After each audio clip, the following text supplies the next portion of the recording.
Let's get to it with our Friday market panel. Carol Roth is here today, Future File Legacy Planning System creator and a former investment banker. And also Scott Martin out in Chicago from Kingsview Asset Management, a Fox contributor.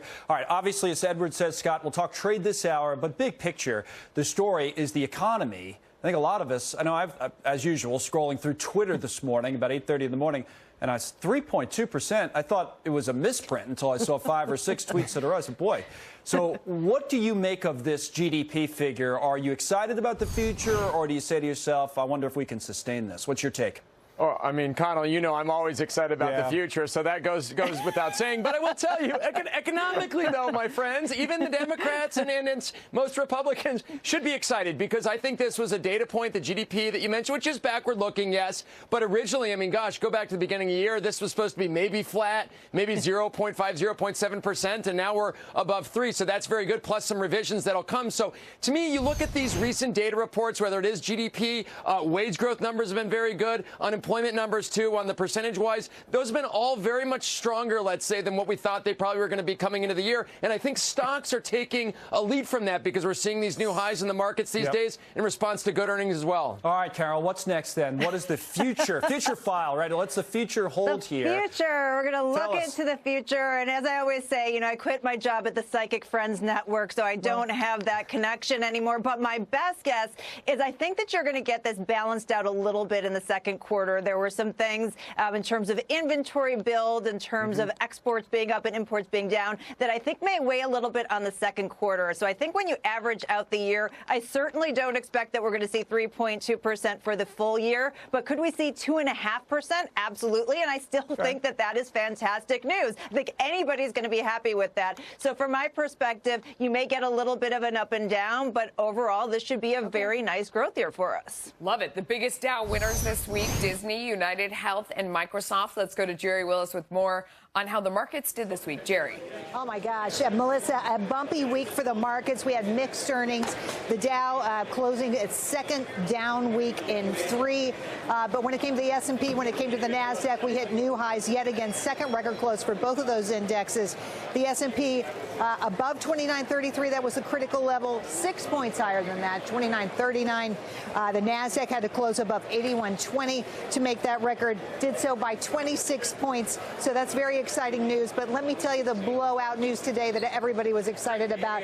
Amazon is now going to give Prime members free next day delivery. So you can just say, Alexa, deliver my toilet paper, and get it the next day. It's going to cost Amazon about $800 million to make this happen. I can tell you that Walmart and Target were lower today on this news. Remember, Amazon made 2-day free shipping a thing. It didn't happen before that. So you can expect all these retailers now are going to jump in and be forced to really do this as well. That's why those stocks were down. Melissa, back to you. No, it is so interesting. Absolutely. I mean, it's going to change the landscape. Jerry, thank you. Carol and Scott are back to react to this. I mean, they did free shipping originally, got everybody on that. Then everybody was losing money. So they went to you join the club and you get the 2-day. Now to go to next day, it puts a lot of pressure on everybody else. Carol, how do you, I mean, it's kind of a question of, do they spend so much money it kills them before everyone else is forced to do it? No, absolutely not. I think that they have been a leader and an innovator, and this is something that everybody is eventually going to figure out once Amazon sets the course. And if you think about it, I mean, they have over 100 million Prime members. Think about how many households we have in the United States, like 128 million. And I know it's a worldwide number, but still like equivalent to 80% of the households in the United States having Prime. They're going to be able to do that investment. They're going to do this. It's going to benefit the consumer in terms of time and convenience. Everyone's going to follow suit. And at the end of the day, Melissa, these greedy corporations are going to benefit the consumer, or we're all going to be happier for it. Scott, I wonder if they're using the post office for any leg of this, because you remember, like, that's one of the president's big beefs, is that Amazon has made terrific use of the post office to deliver some of their stuff. So I mean, maybe I bet buried somewhere in this story is either they're getting away from the post office or they've cut a new deal. There's some nugget of that in there. What do you think? There may be. Now, I hope, if I'm counting on one-day shipping, Melissa, I hope they're not using the post office, because I've tried that before conventionally, my friends, and it has not worked out, okay? So that's just one man's story, but that is what it is. Carol's 100% right.